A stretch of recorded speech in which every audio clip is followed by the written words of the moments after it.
Oi. Eu continuo me chamando Johan. Por conta da peça, nós não ligamos as luzes do auditório, mas já já vocês vão estar iluminados, certo?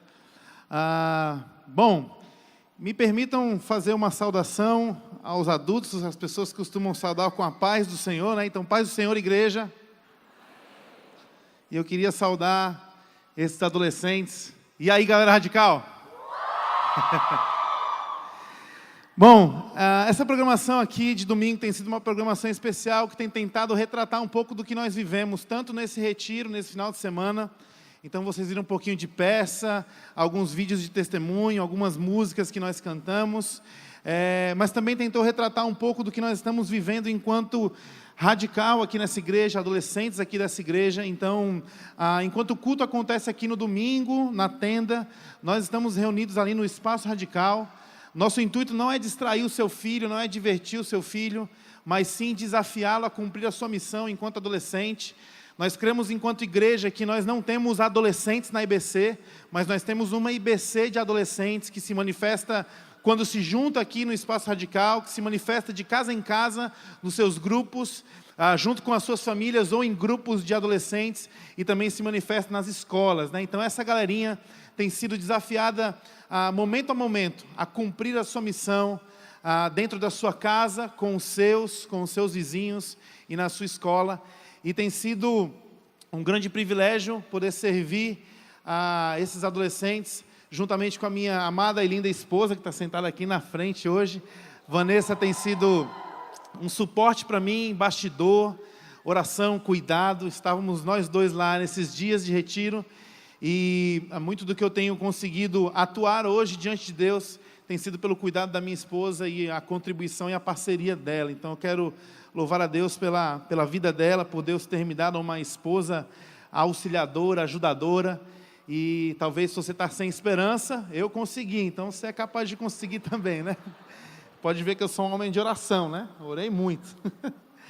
Bom, o Nando pediu só para corrigir um aviso com vocês. A nossa pesquisa, se você não tem acesso à internet ou computador, nós temos alguns computadores disponíveis ali atrás, no Conexão e não na Palhoça. Então, se você pretende fazer a sua pesquisa ainda hoje aqui no Pedras, você faça no Conexão e não na Palhoça, certo? Eu preciso confessar uma coisa para a igreja, especialmente para o pastor Armando.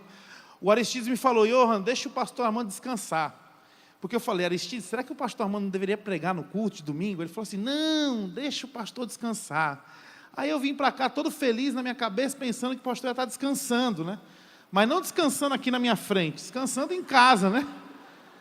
Dá vontade que dá dizer assim: ô pastor, pega o microfone aqui, deixa eu sentar um pouco, né? Ou senão a vontade que dá é de virar o púlpito para cá, assim, né? Então, se vocês me virem falando muito para cá, é porque eu estou falando com o radical, certo? Não é porque eu estou com vergonha do pastor, mais ou menos. Enfim, nós tivemos uma peça aqui, e antes da gente entrar no texto que eu gostaria de compartilhar com vocês essa noite, eu queria fazer algumas reflexões sobre o que nós vimos aqui, o que nós ouvimos até aqui, né? Pouco do que a gente viu no Radical, nesse retiro. Basicamente, aqui a vida passou, né? Então, nós vemos várias fases de vida acontecendo.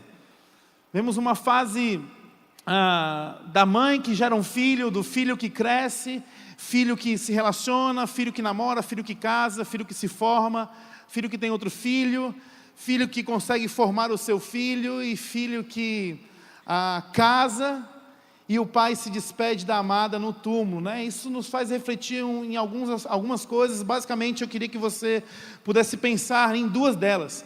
A primeira delas é a brevidade da vida.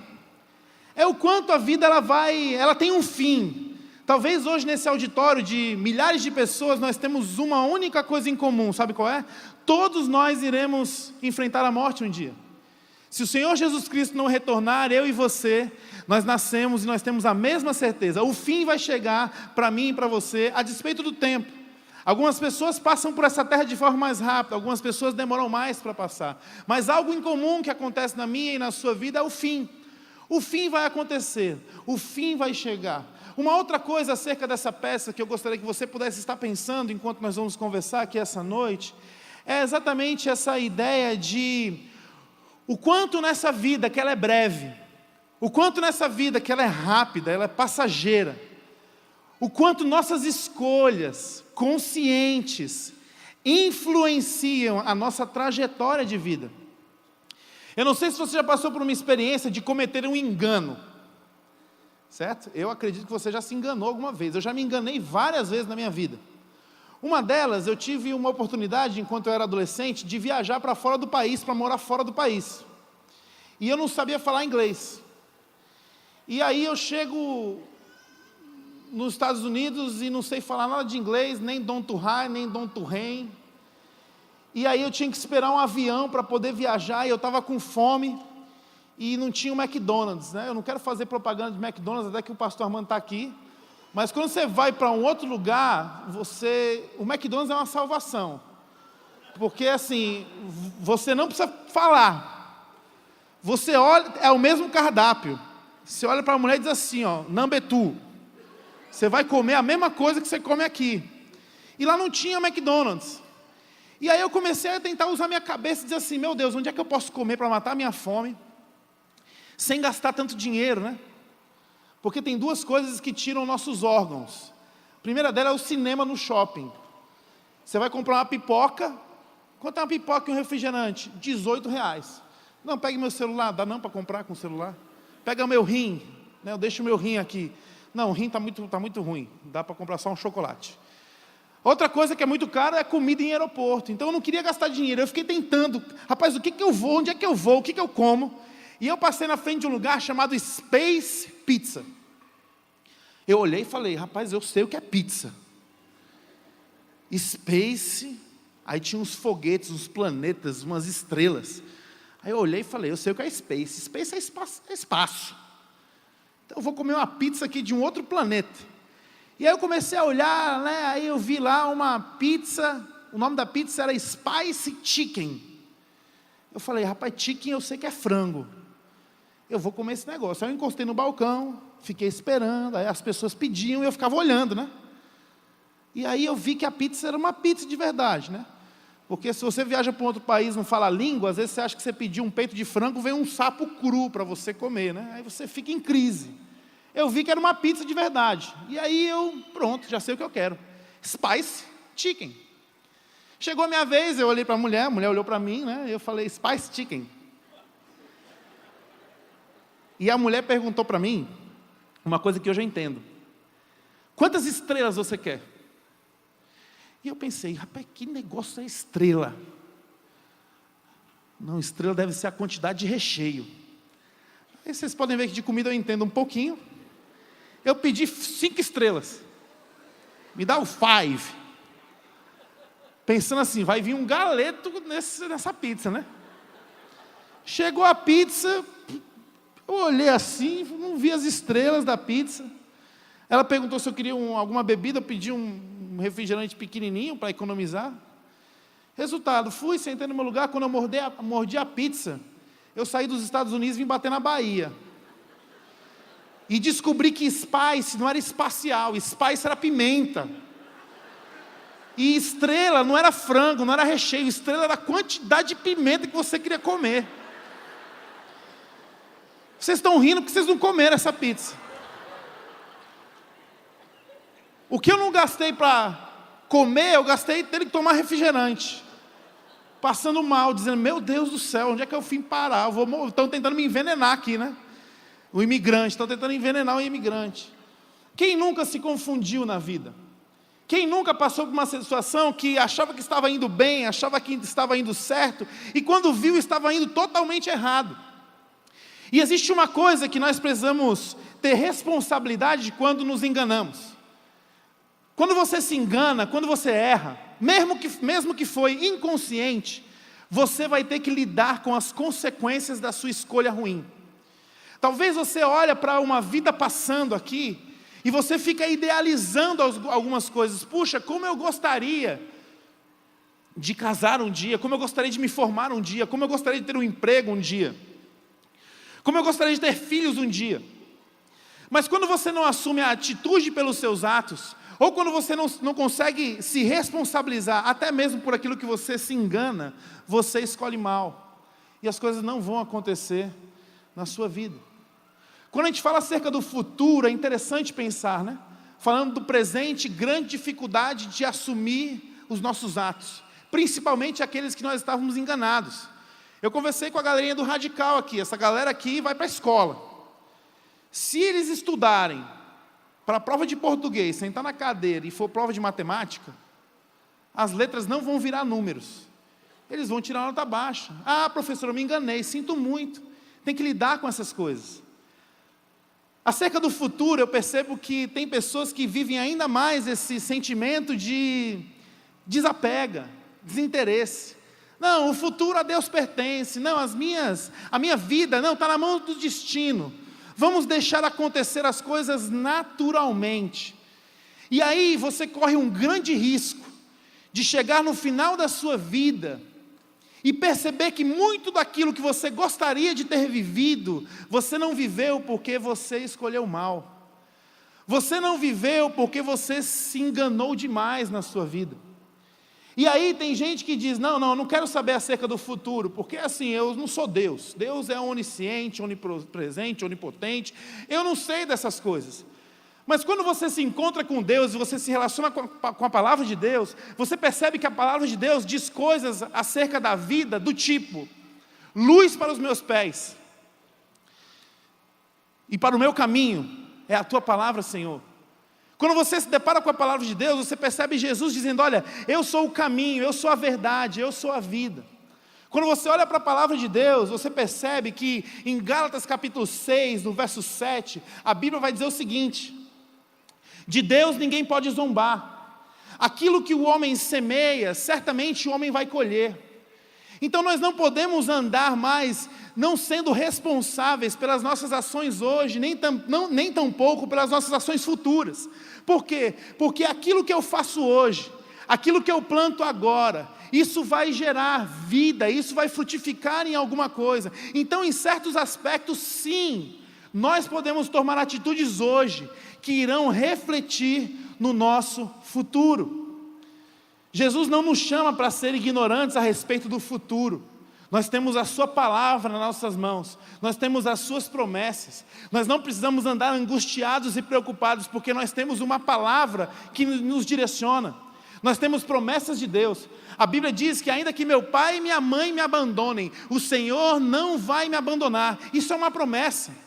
Eu não preciso ficar temeroso com o futuro, quando eu tenho intimidade e me encontro com o dono do futuro dia a dia.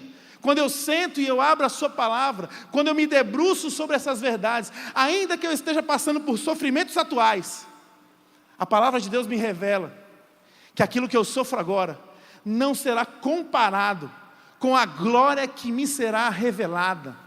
Então hoje, conhecendo Jesus, nós não precisamos ter medo de encarar o futuro.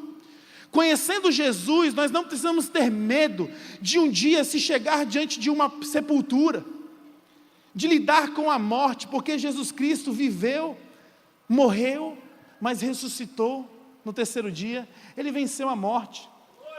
Então um cristão, ele não é chamado para andar ignorante sobre essas coisas. Um cristão não é para andar em fé, não significa cegueira. Andar em fé não significa, eu não sei o que vai acontecer, da vida Deus dará. Andar em fé significa, eu estou sensível para obedecer à voz de Deus, porque eu sei que o que Deus faz agora comigo é capaz de impactar outros, é capaz de transformar o meu futuro. Futuro é transformado no hoje. Jesus veio como a luz do mundo, para que não andássemos mais ignorantes nem insanos.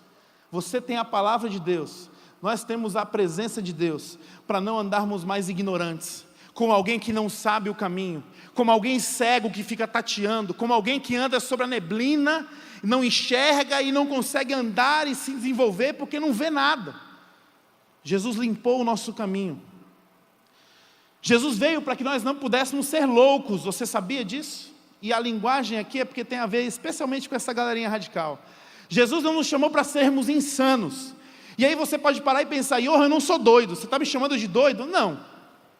Mas eu gostaria de te dizer o que é loucura para você. Se você achar que você é doido depois disso, aí fica a seu critério. Sabe o que significa insanidade? Insanidade significa fazer as mesmas coisas, desejando obter resultados diferentes. achando que vai obter resultados diferentes. Isso é insanidade. É quando eu começo a fazer uma coisa, a mesma coisa, que já deu um resultado errado, eu insisto em fazer a mesma coisa, achando que isso vai me levar para um outro lugar. Quantas pessoas, porque não caminham com Deus, se tornam loucas? Não, Johan, isso não é para mim. Deixa eu te dar alguns exemplos. Você é um jovem universitário, saiu da sua faculdade. Na porta da faculdade você encontra uma pessoa dizendo assim, cartão da empresa tal. Você ganha uma mesada de R$500 do seu pai. Aí você, o que é esse cartão aí, moço? Não, esse cartão aqui é um cartão de R$1.500 de crédito. Aí você diz, poxa, R$1.500 eu vou fazer muita coisa, né? Caramba, você ganha 500. Aí você faz um cartão de 1.500. Aí você pega o cartão de crédito, quando chega, você vai no shopping, você estoura o cartão. Compra. Quando chega a fatura, você olha e diz assim, vixe, nossa, R$1.500. Você se assusta com o que você fez. Aí você não sabe como lidar com isso? Jovem, enfia na gaveta, né? Aí dali a pouco, um mês, chega a carta de uma mulher muito legal. O nome dela é Serasa. A Serasa te manda uma carta. Serasa, ela anda junto com um cara chamado SPC. Quando você pega e abre aquilo, você toma um susto. Como é que pode o meu nome estar na Serasa? Sabe o que é isso? Isso é loucura. Por quê? Porque, meu irmão, se você agiu de maneira indisciplinada com as suas finanças, se você gastou aquilo que você não tinha, o resultado natural disso, o futuro natural disso, são dívidas. E muitas vezes nós nos espantamos com os resultados daquilo que plantamos. Isso é uma insanidade. Jovens que decidem namorar sem saber qual é a vontade de Deus, sem dar valor à pureza sexual, sem pausar para ouvir e ler e estudar aquilo que Deus diz, começa a namorar. Dali a pouco começa a decidir viver práticas que eram para ser vividas no casamento, ele começa a viver dentro do namoro. Fez uma vez, ficou com vergonha, tentou parar, não conversou com ninguém, não prestou contas, não procurou um mentor. Daqui a pouco fez de novo. Quando fez de novo, não sentiu tanta culpa. Daqui a pouco está fazendo todo o tempo aquilo que não era para fazer. Agindo como casado, enquanto estava namorando. Aí um certo dia a moça assustada chega para o cara e diz, você não sabe, eu estou grávida. Quando diz que está grávida, o cara fala assim, meu Deus, como assim? Ora, como assim? Isso é atitude de pessoas insanas. Por quê? Porque você está plantando isso. Porque Deus deixou muito claro na sua palavra, aquilo que nós estamos semeando, nós vamos colher. Quando a gente encontra com Jesus, Jesus não nos tira somente do inferno e nos leva para o paraíso. Jesus não só nos garante uma eternidade no futuro, após a morte. Jesus começa a transformar a nossa vida agora. E um processo de quem encontra Jesus, não é a transcendência só de vir para um grande ajuntamento, fechar os olhos, levantar as mãos e dizer, me leva Jesus. O processo de quem encontra Jesus é um processo consciente, que ele olha para aquilo que ele fazia e que lhe trazia morte, e ele diz assim, Jesus tem misericórdia, eu quero largar essas coisas, porque eu sei que se eu plantar, eu irei colher, e a tua palavra me diz que de ti ninguém zomba. Andar com Deus é um processo consciente, é encarar essas coisas, não podemos ser nem ignorantes, nem insensatos. E eu queria ler um texto com vocês, que está lá em Lucas capítulo 10, verso 25. Jesus tem um encontro com um homem. E é muito interessante o que acontece nesse encontro. Aquele homem tem a chance de perguntar para Jesus sobre talvez a coisa mais importante que todo ser humano deveria se questionar e buscar uma resposta. É uma conversa sobre eternidade. Lucas capítulo 10, verso 25 ao 37. A Bíblia vai nos dizer, certa ocasião um perito na lei levantou-se para pôr Jesus à prova e lhe perguntou, mestre, o que preciso fazer para herdar a vida eterna? O que está escrito na lei? Jesus perguntou. Como você a interpreta?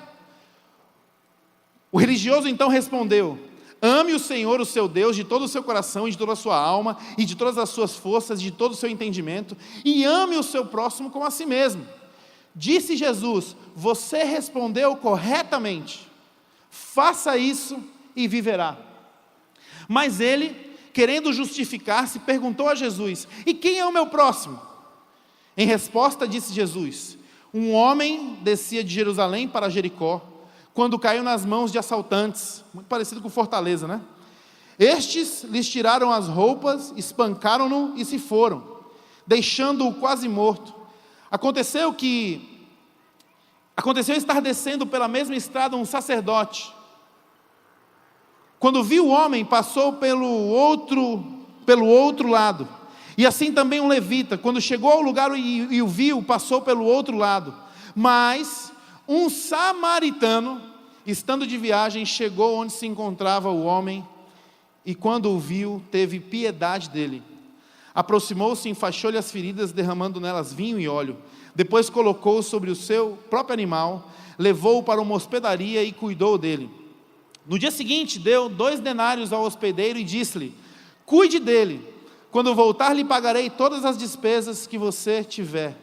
Qual desses 3 você acha que foi o próximo do homem que caiu nas mãos dos assaltantes? Perguntou Jesus. Aquele homem respondeu: aquele que teve misericórdia dele. Respondeu o perito na lei. Jesus lhe disse: vá e faça o mesmo. Queria te convidar a orar nesse instante, se você puder e quiser, fecha os teus olhos. Senhor Jesus, a gente quer parar nesse lugar mais uma vez, Senhor. Nós queremos pausar aqui para reconhecer a Tua presença no nosso meio, para dizer que sem a Tua presença e a Tua palavra nós não podemos fazer coisa alguma, Senhor. Para dizer que esse encontro aqui, Senhor, vir para esse lugar, é um refrigério para as nossas almas, porque a Tua palavra é revelada aqui de forma íntegra, de forma séria. Nós não estamos aqui, Senhor, só para aprender mais. Nós estamos nesse lugar, Senhor, para nos doarmos mais, para servirmos mais, para sermos mais parecidos com o Senhor. E a minha oração é que esse encontro aqui de Lucas capítulo 10, ele possa ser um encontro pessoal comigo, ele possa ser um encontro pessoal com cada um que veio nesse lugar, ele possa ser um encontro pessoal com cada um que está nos assistindo pela internet. Eu quero orar, Senhor, que o Senhor possa me capacitar nas minhas inabilidades, Senhor. Me dá graça para poder comunicar, Senhor, uma verdade que é tua e não minha. Eu te peço a tua ajuda, Senhor, e eu te louvo, porque eu sei que o Senhor tem cuidado de tudo e de todos nós, Senhor. Por isso, nos conduz nesse momento aqui, em nome de Jesus. Amém. Não podemos ser insanos nem ignorantes com a nossa eternidade. Assim como na vida terrena nós vamos colher consequências das nossas atitudes, na vida eterna nós também teremos consequências. E, pasmem, vida eterna não começa quando você fecha os teus olhos para esse mundo e você abre os seus olhos em algum outro lugar. Eternidade acontece aqui e acontece agora. Como você está reagindo diante da sua eternidade? Você pensa sobre isso ou você ignora essas coisas? Você tem posturas, você se avalia ou você é alguém insano em relação à sua eternidade? Aquele homem, ele queria saber como ele poderia herdar a vida eterna. Ele tinha uma pergunta, talvez trazendo a ideia da semeadura que nós lemos aqui em Gálatas. Ele estava perguntando para Jesus: Jesus, quais são as sementes que eu preciso plantar aqui, para poder colher eternidade na minha vida? E Jesus dá uma resposta para ele. Jesus diz assim: olha, a semente capaz de gerar eternidade é o amor. O amor é uma semente poderosa que é capaz de gerar eternidade. Mas se você plantar uma semente no lugar errado, se você jogar essa semente à beira do caminho, se você decidir deixar a semente dentro de uma gaveta, você não vai contemplar a germinação, porque a semente ela precisa ser plantada num solo fértil. E aí Jesus está dizendo: olha, a semente aqui que gera eternidade é o amor. Onde eu planto as minhas sementes? Jesus vai explicar para ele. Você quer saber o que é eternidade? Ame a Deus, ame ao próximo e ame a si mesmo. Eternidade, então, se compreende nessa tríade do amor. Eu não tenho como praticar obras de justiça para ter eternidade. Eu não tenho como fazer caridade para chegar à eternidade. O único caminho que nos garante a eternidade, as únicas sementes que nós podemos plantar, que germinarão a eternidade, são sementes de amor. Onde? Ame a Deus. Se você não tem um relacionamento com Deus, se você não tem uma busca íntima por Deus, se você não conhece e se relaciona com Deus, você está desperdiçando uma semente eterna. Mas amar a Deus somente não funciona. Por quê? Porque amar a Deus, se você diz assim, eu amo só a Deus, mas não amo mais ninguém, eu não amo o próximo e eu não amo a mim mesmo, você se tornou um fanático religioso. A resposta de Jesus não é uma resposta isolada. A resposta de Jesus não é uma resposta porcionada. A resposta de Jesus é uma resposta organizada. Você tem que amar em primeiro lugar quem? Eu tenho que amar a Deus. Você tem que amar em segundo lugar quem? Eu mesmo? Não, você tem que amar o próximo. E depois, como a si mesmo. E aí, para aquele religioso da época, a questão não ficou, não, eu consigo amar a Deus. Amor próprio eu tenho, eu consigo cuidar de mim, me alimentar, tomar banho, suprir minhas necessidades. O que ele engasgou foi justamente quem é o meu próximo. Amar somente o próximo e não amar a Deus, não amar a si mesmo, vai se tornar um humanitário, codependente emocional talvez. Amar somente a mim mesmo e não amar a Deus e não amar ao próximo, vai me tornar um egocêntrico, vai me tornar um egoísta. É por isso que a resposta de Jesus foi precisa e completa. Para você conseguir adquirir a eternidade, você só consegue adquirir através do amor. E o amor precisa ser cultivado em Deus, no próximo e em si. Amor são sementes que, se plantadas nos solos certos, podem germinar a eternidade. A pergunta que esse homem fez para Jesus foi, eu quero saber sobre a eternidade. A resposta que Jesus deu foi, aprenda sobre relacionamento. Ou seja, nós começaremos a experimentar eternidade hoje, aqui, agora, nessa terra, quando nós aprendermos a nos relacionar com o nosso Pai Celestial, com o nosso próximo e com a gente mesmo. Muitos têm medo de irem para o inferno, sem se dar conta que podem estar vivendo o inferno hoje, pela maneira que vivem. Já parou para pensar sobre isso? Evoluindo aqui esse encontro com Jesus, olha o que ele fala. Você quer saber quem é o seu próximo? Judeu. Judeu religioso, preconceituoso.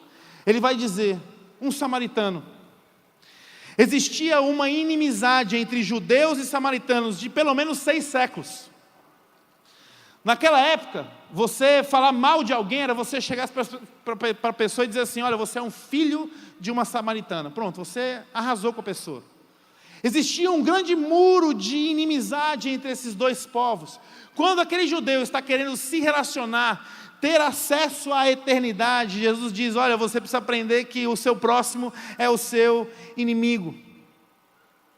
E eternidade está ligado diretamente com cessar a inimizade. Como é que eu consigo herdar vida eterna? Cesse a inimizade com quem? Com Deus em primeiro lugar.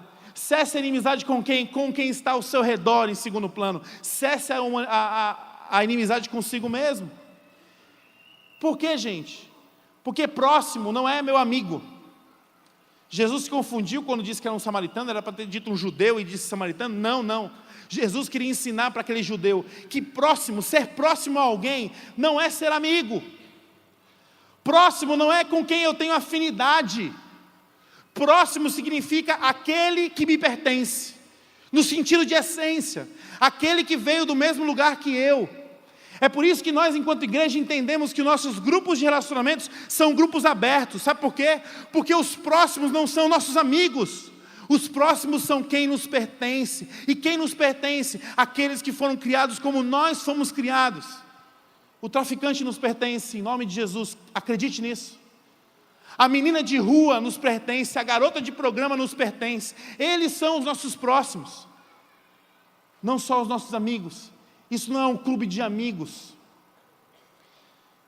Jesus, com o seu exemplo, deixa claro, aqueles que nos pertencem, não está ligado à afinidade, mas à essência.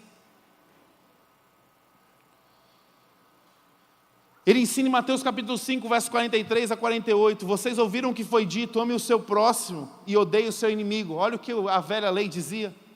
Mas eu, porém, lhes digo, amem os seus inimigos e orem por aqueles que os perseguem, para que vocês venham a ser filhos do seu Pai que está nos céus. Porque Ele faz raiar o seu sol sobre os maus e os bons, e derrama chuva sobre os justos e injustos. Se vocês amarem aquele que os amam, que recompensa receberão? Até os publicanos fazem isso. O que Ele está dizendo basicamente aqui, eu penso nessa ilustração. Você chega diante de Deus, a sua vida acabou, a sua vida findou-se, e quando você chegar diante de Deus e dizer: Jesus, eu tive um GR muito legal lá na terra, todos eram os meus melhores amigos, inclusive eu quero te agradecer por isso. Jesus vai olhar para mim, para você, e vai dizer assim: qual foi o sentido desse negócio que você está dizendo? Qual o sentido de amar quem te ama? Qual o sentido disso? Que recompensa você merece por ter amado aqueles que te amam? Até os publicanos fazem isso. Meu filho, eu acho que você apertou o botão errado do elevador. Você apertou para subir, era para apertar para descer. E se vocês saudarem apenas os seus irmãos, o que estarão fazendo demais? Jesus, eu tive um GR grande, meus amigão, meus amigões, minhas amigas. O que mais você fez? O que mais? Portanto, sejam perfeitos como é perfeito o Pai Celestial de vocês. Somente o amor a Deus e aos próximos é capaz de promover a eternidade na minha vida hoje, na sua vida hoje, e na vida daquele que se relaciona conosco. Amar também é servir. Ele fala que o alvo do nosso amor não é o nosso amigo, não é somente a nossa família, mas é enxergar a todos como aqueles que nos pertencem. O sentido do amor é cessar a inimizade. E agora ele vai explicar o que aconteceu. O que o samaritano fez. Como ele cultivou essa semente de amor que é capaz de gerar a eternidade. Sabe o que ele fez? Ele serviu. Aproximou-se, enfaixou-lhe as feridas, derramando nelas vinho e óleo. Depois colocou sobre o seu próprio animal e levou para uma hospedaria e cuidou dele. Óleo e vinho. Esses eram elementos usados para cultuar a Deus no templo. Jesus está nos ensinando que aquilo que nós oferecemos, aquilo que nós entregamos, aquilo que nós consagramos a Deus, deve ser utilizado para cuidar dos outros. Você compra um carro novo, amém, glória a Deus, louvado seja Deus. Você coloca um adesivo no seu carro, foi Deus que me deu, amém, glória a Deus, consagre os seus bens, mas você não está dando carona para ninguém? O seu carro não serve de bênção para ninguém? Tem algum problema nisso? Por quê? Porque o que Deus nos deu, isso são armas poderosas para germinar eternidade nas pessoas, enquanto nós caminhamos, servindo essas pessoas. O que Deus colocou nas tuas mãos? Amar o próximo significa não só dizer Jesus te ama. Amar o próximo também significa servir o próximo com aquilo, não que tem de sobra, com aquilo que você tem.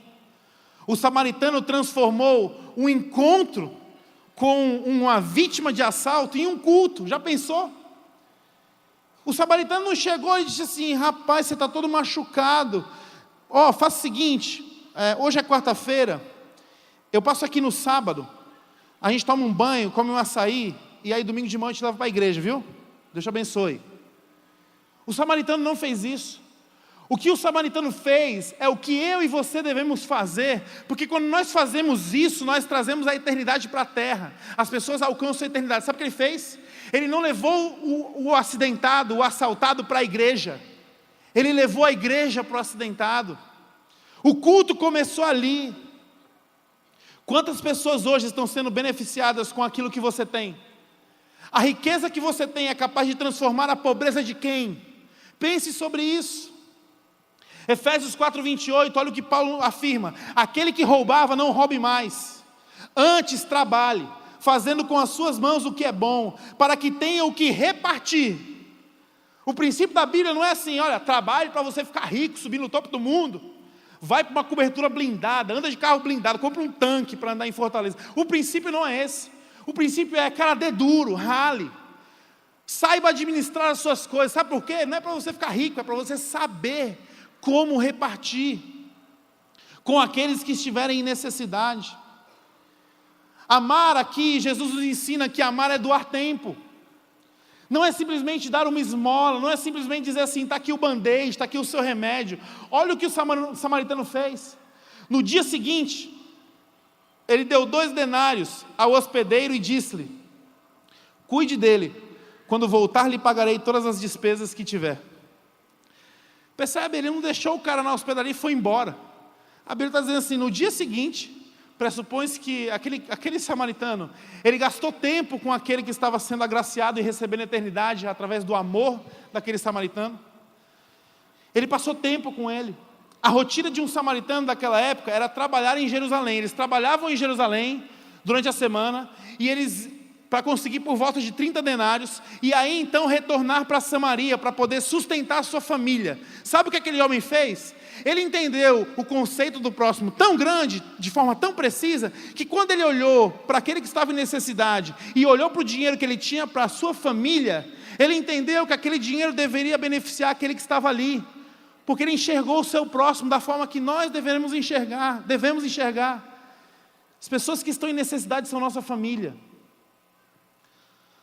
A parábola nos ensina que amar o próximo vai me levar a gastar recursos e meu tempo. Quantas esmolas damos, ou doações estamos fazendo, mas nós não gastamos tempo com as pessoas. Nós estamos conversando em Radical hoje de manhã no retiro, exatamente isso. Já percebeu? O que você transmite quando alguém chega no seu carro, pede uma esmola, e você abre 2 dedos do seu vidro, e você enfia o dinheiro com receio de tocar a ponta dos seus dedos na mão de quem pede? Já pensou que mensagem isso transmite? Já pensou que mensagem transmite alguém sentado no chão com fome, e você de pé, de cima do alto, entregar um pão de cima do alto para aquela pessoa? Que mensagem você está transmitindo? Sabe o que Jesus nos ensina? Olhe no olho, gaste tempo, saiba da história, saiba do nome. Não estou falando que não é para você entregar pão para as pessoas, mas se você quer fazer isso, traga dignidade para as pessoas. Como é que você traz dignidade? Se abaixe, olhe no olho. Qual que é o seu nome? Me conta a sua história, por que você está aqui? Gaste tempo. Você quer ver uma experiência rica, que não é moeda? Quando você para o seu carro e estaciona em algum lugar, e vai embora e o flanelinha está chegando, às vezes ele está correndo, porque ele quer ganhar um trocado num, ganhar no outro. Quer trazer dignidade para essa pessoa? Para. Meu irmão, você não precisa correr, vai lá, pega a tua moedinha. O cara volta, olha para ele e diz assim: boa noite, tudo bem? Tem alguns que vão levar susto. Aí para você dar outro susto, você diz assim: qual que é o seu nome? Ele leva outro susto. E aí para você assustar mais ainda, estende a mão e cumprimenta essa pessoa. Aí você vai dar um outro susto. Nós temos um trabalho na beira-mar de Fortaleza, e eu fiquei muito impactado com essa história. Tem um casal, uma família, o Alessandro, a Michele e a Ohana. A Ohana é adolescente. Eles servem no sal, no acolhimento do sal na beira-mar. Toda segunda-feira eles estão lá. E eles estavam comendo uma tapioca na beira-mar, no calçadão. Chega um homem todo moribundo, todo sujo, fedido. Vai pedir um dinheiro para o macarrão. O Alessandro, o nome dele é Macarrão, e o apelido é Alessandro. Ele vai pedir um dinheiro para o macarrão. O macarrão olha para ele e diz assim: qual que é o seu nome? O cara dá um passo para trás e diz assim: meu nome é Antônio. Antônio, você quer sentar na mesa com a gente? Aquele homem não estava entendendo o que estava acontecendo. Eu posso sentar na mesa com vocês? Pega uma cadeira, Antônio. Senta aqui. O Antônio sentou. O macarrão olhou para a menina da tapioca e falou assim: traz uma tapioca e um café para o Antônio, por favor. Quando a tapioca chegou na mesa, esse homem baixou a cabeça e ele começou a chorar. E ele chorava copiosamente. E aí eles esperaram o homem se retomar e perguntaram: por que você está chorando, Antônio? E o Antônio disse: há anos eu estou na rua. Eu sou viciado em bebida. Sou desviado. Ontem, deitado num papelão, eu fiz uma oração para Deus, dizendo: Deus, eu quero parar com isso. Se o Senhor existe e me ama, fala comigo. E hoje você está me chamando para sentar na mesa. Isso é dignidade. Isso é eternidade. Glória a Deus por isso. Sabe quando eu conheci o Antônio? Sabe quando eu conheci a história do Antônio? 2 meses depois, o Macarrão me chama no sal e diz assim: tem um cara para te apresentar. Antônio, vem aqui. Desce um cara com roupa social, manga social, sapato, Bíblia embaixo do braço. Vem me cumprimentar. O Macarrão me conta a história, eu não sabia a história. E eu olhava para o Macarrão contando a história, e olhava para o cara, e olhava para o Macarrão, e olhava para o cara, e eu fiquei pensando assim: cara, o Macarrão se confundiu. O Antônio voltou para a sua família, voltou para casa, voltou para a igreja, porque recebeu a eternidade vinda através de quem ama a Deus, ama o seu próximo. O Antônio estava plantando uma igreja, gente. Já pensou? Gaste tempo com as pessoas. Por que nós não gastamos tempo com as pessoas? Porque gastar tempo com gente pobre é chato, não é não? Por que gastar tempo com drogado? Eu ajudo um drogado, ele vai lá e faz tudo de novo, é muito chato, eu não aguento isso. Porque eu fui lá e consegui comprar um colchãozinho para dar para um presidiário, e eu queria amar ele, e ele tocou fogo no caixão, e eu fiquei chateado com isso. Por que nós não amamos as pessoas? Por que nós não amamos o próximo? Porque nós somos viciados nas nossas próprias sensações. E se quando o próximo é amado e não retribui o amor que recebeu de nós nos chateamos. E nós então condicionamos o amor, e como discípulos está errado, porque o nosso mestre não condiciona o amor. O amor que Deus tem por mim e por você é um amor incondicional. Ele não mediu esforços. Sabe por quê? Porque eu e você éramos esse cara que foi assaltado pelo diabo, estávamos na beira do caminho, a religião passou ao largo, o governo passou ao largo, mas Jesus Cristo era como um samaritano, e Ele parou naquele lugar, Ele curou a minha ferida e curou a sua, Ele não desistiu de nós, e nós não podemos desistir daqueles que estão ao nosso redor. Não dá, não dá. Sabe como você encontra Deus? Lucas capítulo 15 diz isso. O filho pródigo chegou para Deus, que era o seu pai, e disse: olha, eu quero meus bens, eu quero a minha herança, eu vou embora. O que ele fez? Ele gastou o dinheiro todo com as suas sensações. Escolheu o mal, plantou mal, colheu o mal. Sabe quando ele se aproximou de Deus? Quando ele veio a censo. A Bíblia diz: vindo a censo, ele se pôs de pé e voltou para a casa do seu pai. Nós só vamos ter intimidade com Deus, só vamos cumprir nossa missão aqui nessa terra, quando deixarmos de andar pelas sensações e começarmos a andar pelo senso. Está fedendo, esse cara está fedendo, mas eu vou continuar. Porque eu era fedido um dia, o sangue de Jesus me lavou, eu vou continuar. Cara, tá ruim, é drogueiro, vai cair, vai vacilar. Eu vou continuar, porque eu caio, eu vacilo e Deus não falha comigo. Então eu vou continuar. Isso não é sensação, isso é senso. Uma outra história que aconteceu na beira-mar. Acaba uma reunião, uma pessoa da equipe me chama dizendo assim: tem 2 senhores querendo ser internados. Comunidade terapêutica, seu Antônio e seu Valmir. Eu falei: é mesmo? É. E comunidade terapêutica, o João, respeito aí, João, mas parece que comunidade terapêutica é tudo longe, né? Eu lá na beira-mar, tinha uma comunidade terapêutica para receber o cara que estava longe pra caramba. Aí eu pensei: não tem problema, 10 horas, onde é que eu queria estar?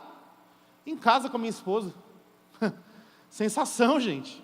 Quero estar em casa, minha esposa, linda, maravilhosa. Mas o senso dizia: tem alguém que precisa alcançar a eternidade através do amor. Alguém está precisando de alguém que ame a Deus, ame ao próximo e ame a si mesmo só depois. Eu até cheguei a desafiar alguns irmãos para levar o pessoal lá, e os caras disseram: não dá não, é muito longe.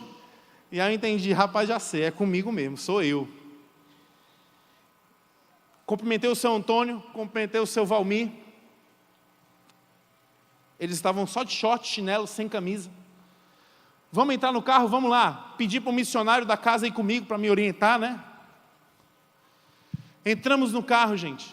Quando fechou a porta, desculpa a palavra, mas parecia que a gente tinha entrado num banheiro que foi muito bem usado para fazer o número 2. O meu carro subiu um cheiro, mas foi um negócio intragável. Eu fiquei com vontade de provocar na hora. Quando fechou a porta, a sensação ruim veio. Sabe qual foi o meu desejo? Por que eu não estava em casa? o que eu me meti aqui nesse negócio? Isso era uma segunda-feira. No domingo, falando com o Radical, Deus me veio com Lucas 15 na cabeça. E aí, o que Deus quer falar comigo com Lucas 15? Fiz o mapa, não saiu nada no mapa. Ó. Não sei o que Deus está me dizendo, não sei o que eu fiz de novo, não deu nada no mapa. Fui para Beira-Mar, no final, estou lá eu dando carona para os caras, vem aquele cheiro ruim. Eu pensei assim, Deus, que a unção do pastor Armando, campeão de rally, baixe sobre mim agora. Eu baixei o vidro, e eu saí da Beira-Mar, peguei a Via Expressa ali, pastor, que está reformada, né? Ô anjo, tampa o fotossensor que eu vou voar aqui. E eu acelerei, querendo chegar na casa de recuperação. O missionário do meu lado, o cutucado, e falou assim, o irmão está querendo levar a gente para a casa de recuperação ou para a glória? E eu falei assim, meu irmão, me perdoa, é porque não está dando, está ruim, a sensação está ruim. Até que o seu Antônio bateu no meu ombro assim, dirigindo. Obrigado, meu pai, eu estou voltando para casa. Sabe o que aconteceu? O mapa, Meu Deus, eu estou em Lucas 15 agora. Meu Deus, eu estou levando os filhos de volta para casa. E eu estou reclamando do cheiro. Eu estou indo rápido. Sobe o vidro. Vai devagar. Olha para trás. Qual é o nome de vocês mesmo? Qual a história de vocês? Chegando na comunidade terapêutica já umas 11h30 da noite. Os caras tudo acordados fazendo, sabe o que? Festa. Para receber os filhos pródigos. E eu dizendo, meu Deus, eu estou no Lucas 15 aqui, isso é um mapa. A gente orou junto, se despediu, eles subiram, foram festejar. Eu entrei no carro, fiz uma vistoria rápida, olhei ali, ver se ninguém tinha feito nada no meu banco, no tapete, não achei nada, mas o cheiro estava ruim. Eu entrei no carro e eu comecei a chorar, dizendo assim, Deus, quão miserável eu sou, porque olha o que eu estava pensando. Estou reclamando do cheiro do carro, estou reclamando do horário de ir para casa, estou reclamando da gasolina. Gente, eu não sei o que aconteceu. Antes de pegar a estrada, no meio de umas trilhas, eu não sei se tem uma plantação de rosas, eu não sei o que aconteceu. Eu sei que eu estava tendo um momento com Deus naquele carro, voltando para casa chorando. E eu comecei a sentir um cheiro de rosas dentro do meu carro. E aí ali, naquele instante, o que Deus falou no meu coração é, meu filho, se você viver pelo senso, você vai experimentar as melhores sensações da sua vida. Ver eternidade chegando no coração de pessoas. Um menino no acampamento me abraçou dizendo, eu saí das trevas e eu estou na luz. Eu só conseguia ficar no fone de ouvido, eu não falava com ninguém, hoje eu não consigo ouvir, eu estou feliz, eu estou falando com as pessoas. Isso não é privilégio de poucos, isso é privilégio do povo de Deus. Nossa cidade está repleta de instituições com pessoas, crianças, adolescentes, jovens, adultos, idosos, que são aparados financeiramente, mas que são completamente abandonados de alguém que olhe nos olhos, que escute a história, e que abrace e que ame. Dinheiro não traz eternidade, o que traz é relacionamento com Deus e com Ele. Para finalizar com vocês essa noite, você só vai conseguir fazer isso, você só vai conseguir experimentar a eternidade e levar a eternidade para as pessoas, quando você se enxergar nessa história que Jesus contou. Você não era o levita, você não era o sacerdote, você não era o judeu que estava perguntando para Jesus sobre a eternidade, você não era o bom samaritano que ajuda as pessoas. Sabe quem nós éramos? O assaltado. Sabe quem Jesus era? O samaritano. Sabe o que foi o vinho colocado nas feridas? Foi o sangue de Jesus derramado numa cruz, para curar as minhas feridas, as tuas feridas.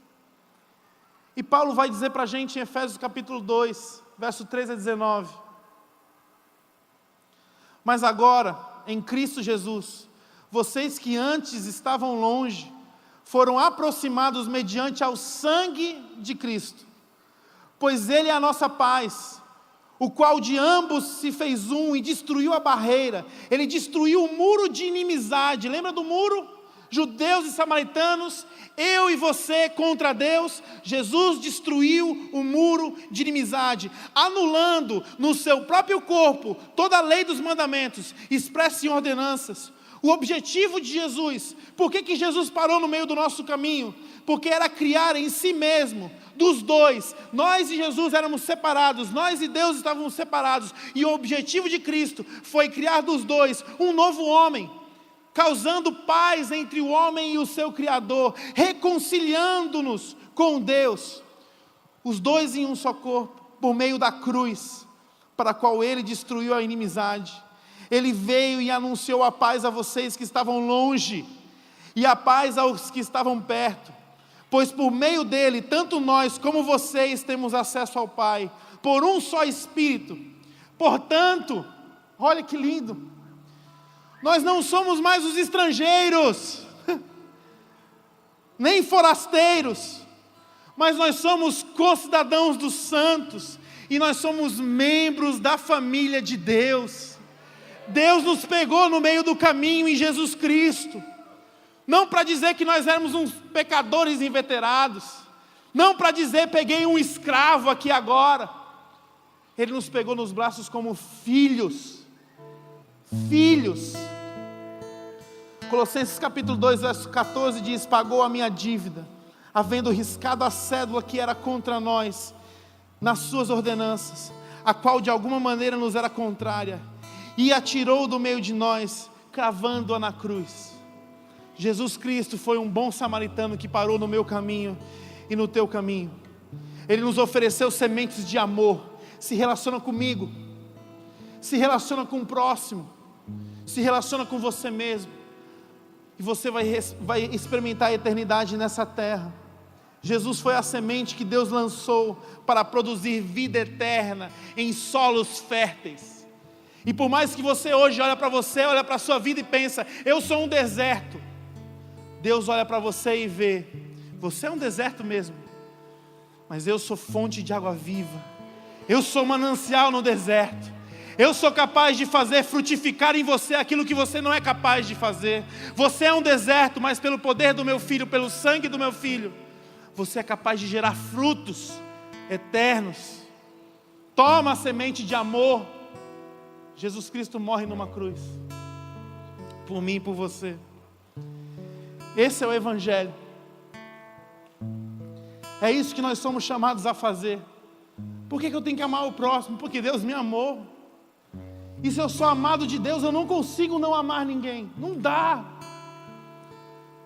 Se Deus entregou aquele de mais precioso que tinha por mim, quando eu me entrego nas mãos de Deus, a consequência vai ser que Ele vai me entregar para alguém. Porque Ele entregou o Filho mais precioso. Quem dirá eu? Quem dirá você? E eu encerro com mais uma história, me permitam. Mais uma, para terminar. No meio dessa galerinha aí,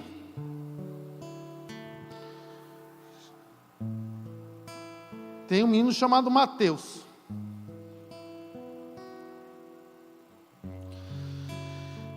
Esse menino tem 14 anos. Mora no Tancredo Neves, tem uma escolinha de futebol lá. Não está podendo ter escolinha porque as facções estão matando todo mundo. E num treino deles lá, eles tiveram que todo mundo se abaixar porque estava passando bala no meio da quadra. Mas esse menino aí entendeu quem ele era nessa história e começou a fazer um projeto com outros meninos. Não demorou muito para ele começar a falar de Jesus para os meninos. Não demorou muito para os meninos pararem de chamar ele de Mateus e começar a chamar ele de professor. Não demorou muito para eles pararem de só jogar bola e os meninos dizer assim: Mateus, eu estou fazendo as coisas erradas, me ajuda a ajeitar aí essas coisas. Não demorou muito para chegar um menino chamado Paulinho. Talvez ele esteja na geração futura, não sei. Hoje. Paulinho tem 12 anos, 11, 12 anos. Desde os 10 anos de idade, Paulinho é viciado no crack. Não conhece o pai, a mãe é usuária de droga, o irmão é traficante. E o Paulinho no Tancredo Neves não era conhecido como Paulinho. Todo mundo no Tancredo Neves chamava ele de droga. O nome do menino não era Paulinho, era droga.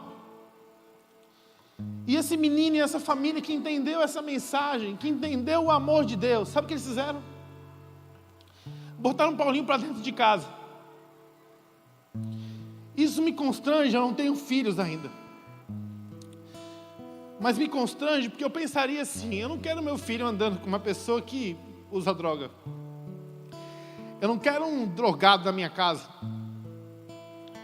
E o Paulinho começou a vir para o Geração Futuro e para o CR Team, além do projeto. Ele pediu para a Clécia gravar um vídeo dele um dia dizendo assim: tia, eu quero dar meu testemunho, grava um vídeo. E a Clécia falou: mas Paulinho, você nem se converteu, você quer dar um testemunho? Ele falou: tia, eu quero dar um testemunho para no futuro eu olhar para esse vídeo e ver o que Deus fez na minha vida. E ele deu o testemunho e falou: eu fumo, eu uso droga, mas a partir de hoje eu não quero ser mais conhecido e chamado como droga. Eu quero ser o Paulinho de Jesus. Ou senão vocês me chamam de graviola, porque eu gosto de suco de graviola. Gente, quem muda o nome das pessoas na Bíblia é Deus.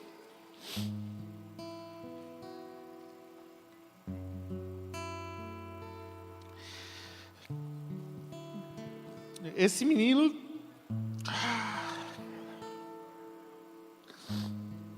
ele começou a conviver com o Guilherme, Mateus, Clécio e Ricardo. E aí os meninos fazem hóquei. O Ricardo leva eles para o hóquei, um projeto, mas leva de moto e o Paulinho não conseguia ir. E aí sempre que isso acontecia, o Paulinho ficava triste. E um dia o Ricardo foi tocado por Deus para não levar de moto. E ele saiu de moto, voltou, o Paulinho já estava na esquina longe, ele chamou o Paulinho veio correndo. E aí ele falou: eu vou te levar para o hóquei, Paulinho. E o Paulinho, que se emocionou, entrou no carro, e o Ricardo dirigindo falou assim: Paulinho, por que você está chorando? E o Paulinho falou assim: não, tio, eu não estou chorando porque eu estou triste, não. Eu estou chorando porque eu estou feliz. Eu não sei explicar porque eu estou chorando, mas eu estou feliz. Eu estou sentindo uma coisa que eu não sei o que é. E aí o Ricardo ficou calado. E aí o Paulinho perguntou assim: Ricardo, tio Ricardo, eu posso te fazer um pedido? E ele falou: claro, Paulinho, pode pedir. Tio Ricardo, eu posso te chamar de pai?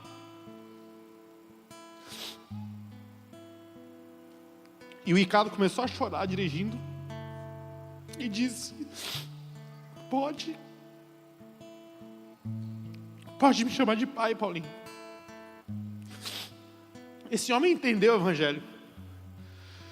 Quem entende o Evangelho não fica só preocupado em que meu filho não se relacione com pessoas que usam drogas. Quem entende o que é Evangelho, quem entende o que é amor de Deus, começa a se preocupar para que drogados comecem a chamar ele de pai. Isso é Evangelho.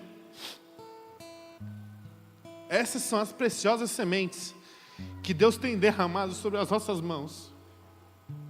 E a minha oração é que essa igreja consiga lançar sobre solos desertos, mas sobre solos certos, essas palavras poderosas do amor de Deus, que são capazes de frutificar e gerar vida onde a vida já não existe. A minha oração é por isso. E eu queria orar com vocês para a gente encerrar esse momento. Jesus, eu quero pausar, Senhor, nesse instante, para te agradecer, Senhor. Te agradecer porque o Senhor nos ama, se pôs no nosso caminho, e como uma pessoa que entendeu que nós fazíamos parte da sua própria família, o Senhor se entregou por nós, Senhor.